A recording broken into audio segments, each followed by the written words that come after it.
Le 30 septembre dernier, les salariés et partenaires du Crédit Suisse ont pris connaissance d'un mémo rédigé par le nouveau patron du groupe financier et qui en substance leur disait ceci. Je sais qu'il est dur de rester concentré avec toutes les histoires que vous lisez dans les médias, étant donné les nombreuses inexactitudes qu'on y trouve. J'espère que vous ne confondez pas la performance quotidienne du cours de l'action avec la solide base de fonds propres et de liquidité de la banque. Nous sommes en train de remodeler le Crédit Suisse pour lui offrir un avenir durable à long terme avec un gros potentiel de création de valeur. Compte tenu de l'importance de nos activités et de l'accent mis depuis longtemps sur le service rendu à certains des entrepreneurs les plus prospères du monde, je suis convaincue que nous avons tout ce qu'il faut pour réussir.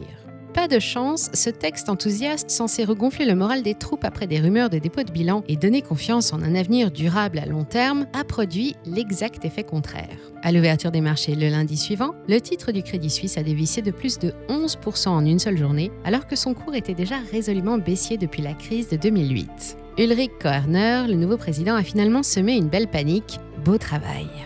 En France, à moins de suivre les actualités financières, peu de gens le savent ou s'en préoccupent, mais le Crédit Suisse serait au bord de la faillite. On parle même d'un nouveau Lehman Brothers. Cette énorme machine qui emploie plus de 50 000 salariés et réalise plus de 22 milliards de francs suisses de PNB l'année dernière, soit près de 23 milliards d'euros, est en état d'alerte maximale et à la recherche de quelques milliards de plus pour s'en sortir.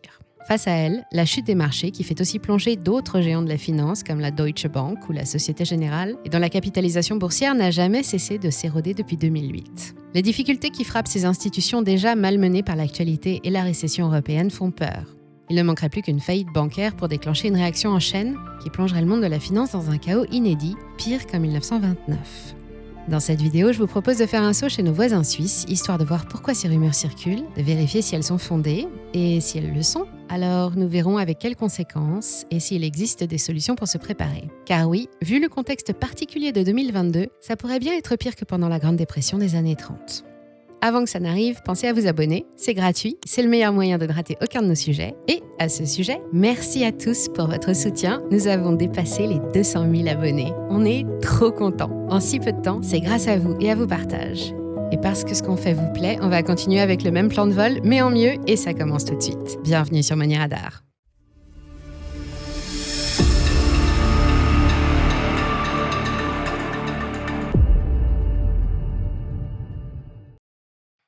Mais quelle mouche a piqué Ulrich Koerner pour avoir eu besoin à ce point de rassurer tout son staff et ses partenaires? Selon Reuters, qui est parvenu à prendre connaissance de cet énigmatique mémo, il s'agit d'une tentative de la nouvelle direction du Crédit Suisse pour faire taire les rumeurs, terrifiantes, de faillite ou de revente qui circulent depuis plusieurs mois. On dit que la deuxième plus grosse banque de Suisse et 26e plus grosse banque du monde est au bord du dépôt de bilan.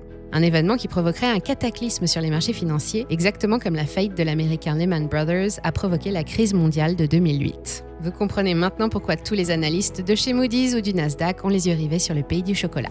Le Crédit Suisse n'est pas qu'une simple banque. C'est une véritable institution, spécialiste mondiale de la gestion de fortune et dont les encours sous gestion dépassent 1500 milliards de francs suisses, soit 1540 milliards d'euros fin 2021. Avec 338 filiales dans le monde, elle gère un peu plus d'1 600 000 clients particuliers fortunés et une centaine de milliers de professionnels et sociétés à succès. Le groupe est présent sur les 5 continents où elle pratique ses 4 activités, gestion privée, banque d'investissement, banque de réseau et gestion d'actifs. Plus de 50 000 salariés font tourner cette multinationale de la finance basée à Zurich, dans un pays toujours considéré comme un paradis pour les investisseurs. Anonymat et fiscalité, le cocktail parfait pour faire disparaître de l'argent et le placer bien à l'abri des regards où il pourra fructifier en toute tranquillité. Le Crédit Suisse, c'est ça. Fondé en 1856, il a longtemps occupé la place de première banque commerciale d'Europe. Tout au long du siècle dernier, le groupe a pris du poids en rachetant des sociétés financières, des compagnies d'assurance ou des banques et devient le Crédit Suisse Group en 1997. Il veut offrir un panel complet de produits et de services bancaires et parabancaires destinés aux clients les plus exigeants, comprenez les plus riches, et pour remplir cette mission, il s'appuie sur une situation en plein cœur de la capitale économique de la Suisse et sur une réputation sans faille. Sans faille ? Dès qu'il y a de l'argent quelque part, c'est plus fort que tout, ça monte à la tête et on finit par faire des choses que l'on regrette par la suite. Les scandales auxquels a pu être mêlée la banque au cours de son histoire sont nombreux. Le Crédit Suisse traîne beaucoup de casseroles et elle les accumule depuis 3 ans, mais il a commencé tôt, dès les années 30. Il est accusé d'avoir participé aux évasions de 12 000 dignitaires nazis vers l'Amérique du Sud à la fin de la guerre et tout au long des années 40, financés au moyen d'argent appartenant à des familles juives. En 1977, en plein choc pétrolier, c'est le scandale de Chiasso, du nom d'une petite ville suisse à mi-chemin entre Bâle et Milan. Dans les années 60, 3 cadres ont voulu faire disparaître de l'argent sale italien en créant une société écran à l'insu de leur direction, Texon, une véritable banque dans la banque. Avec le recul brutal de l'économie en 1973 puis avril 1977, la société fait faillite et révèle plus de 2 milliards de francs suisses de dettes. Il faudra 11 ans pour effacer cette énorme tâche. En 2008, le groupe est fortement impacté par la crise des subprimes. En 2 ans, son titre plonge de plus de 71% en bourse, mais en plus, la banque est accusée d'avoir joué un rôle majeur dans cette crise et elle doit répondre de ses actes devant la justice. Quelques jours avant que les marchés ne s'effondrent, elle aurait vendu des millions de produits dangereux à ses clients, de nouveaux instruments financiers complexes qu'on appelle subprimes, sans les informer des risques et a précipité les marchés dans la tourmente. Reconnue coupable par le département de la justice américaine en 2016, elle est condamnée à payer une amende colossale de 5,3 milliards. Une de plus. 2 ans plus tôt, elle devait répondre aux accusations de fraude fiscale portées par le Trésor américain. Elle aurait organisé un réseau de sociétés offshore et incité 43 000 clients à y domicilier une partie de leur fortune pour échapper à l'impôt. L'amende se monte à 2,4 milliards. Et en 2009, la même justice américaine condamne encore le groupe à 536 millions de dollars d'amende, cette fois pour avoir maintenu ses activités en Iran et au Soudan, des pays frappés par un embargo financier et exclus du système international.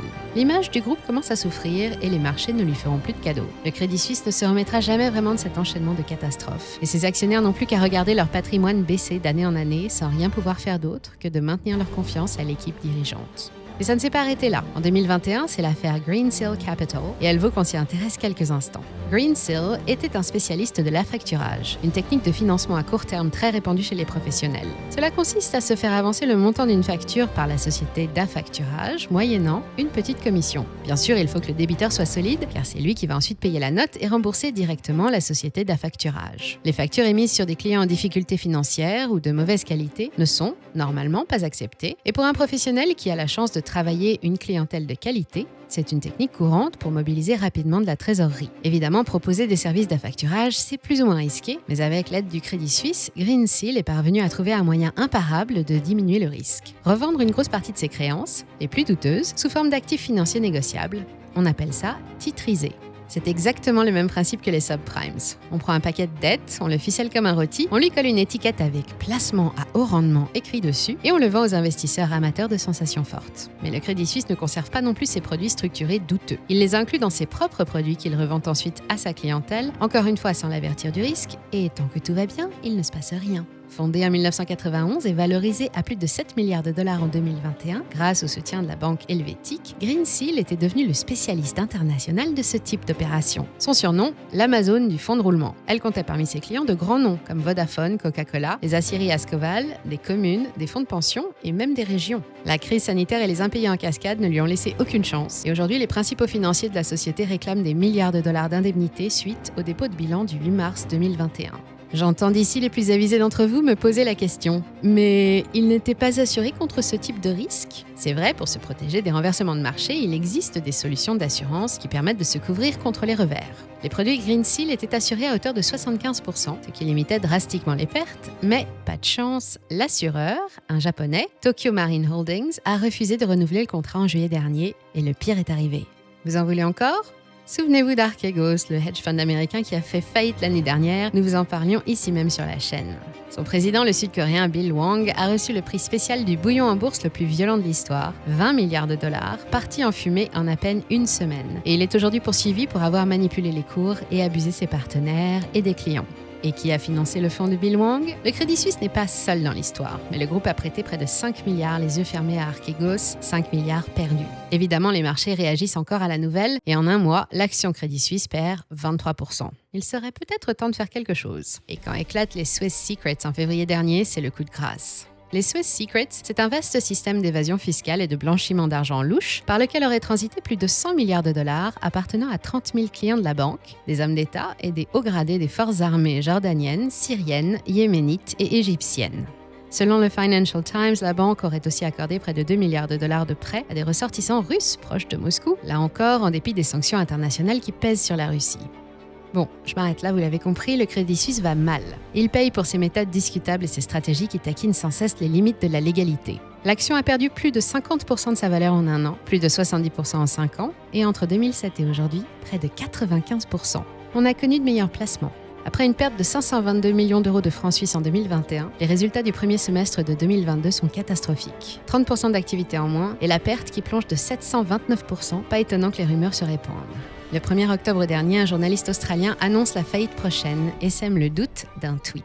Ces prévisions alarmistes sont rapidement reprises par une grande partie des médias et Wall Street s'enflamme. Sur les marchés, les contrats d'assurance qui couvrent la faillite du groupe, les CDS, bondissent. Leur prix est multiplié par 4 en quelques jours et pour les observateurs, c'est un signe qui ne trompe pas. La panique s'est aussi propagée auprès de riches clients de l'institution. Bloomberg a récemment rapporté que plusieurs familles fortunées d'Asie et du Moyen-Orient retirent des centaines de millions de dollars en raison de la santé du prêteur suisse en difficulté. On compare soudain la situation avec celle de la banque américaine Lehman Brothers, à la tête de 600 milliards de dollars d'actifs sous gestion lorsqu'elle a fait faillite en 2008, pendant que le Crédit Suisse, lui, est assis sur 1540 milliards aujourd'hui.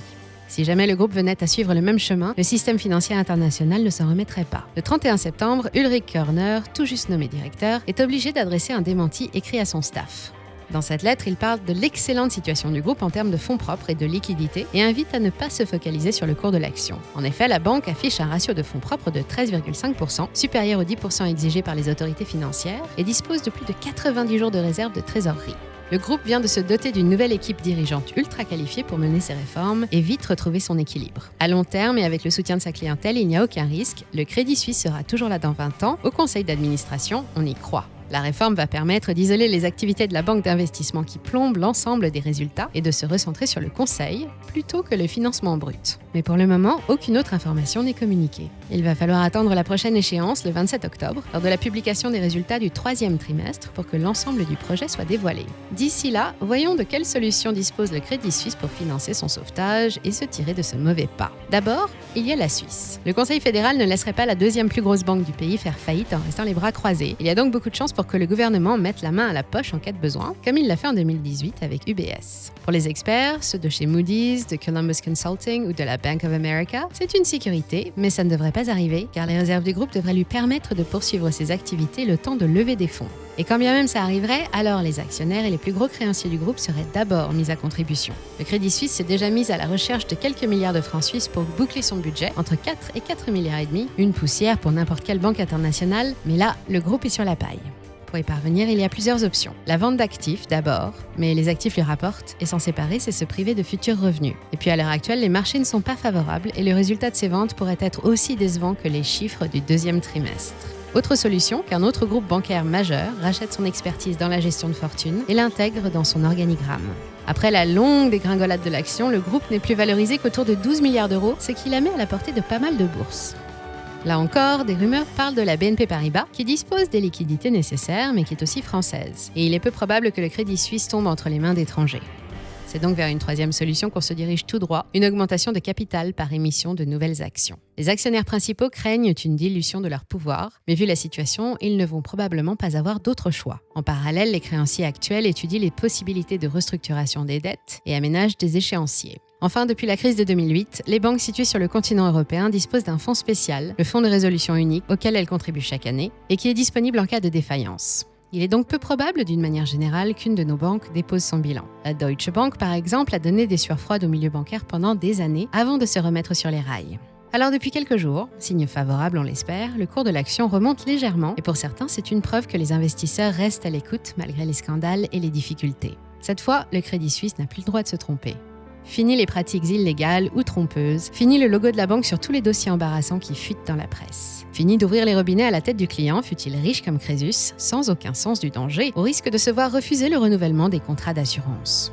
Désormais, les choses vont changer, c'est en tout cas ce que Ulrich Körner promet. Rendez-vous donc le 27 octobre prochain pour savoir ce qu'il va advenir du fleuron de la finance suisse et au passage de l'ensemble du système financier mondial.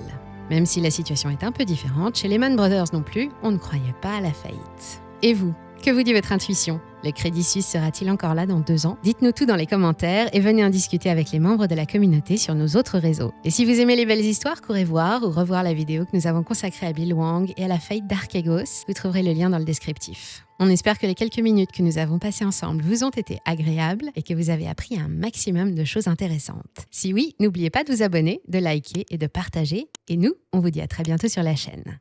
Merci à toutes et à tous 200 000 fois pour votre fidélité et à bientôt sur Money Radar.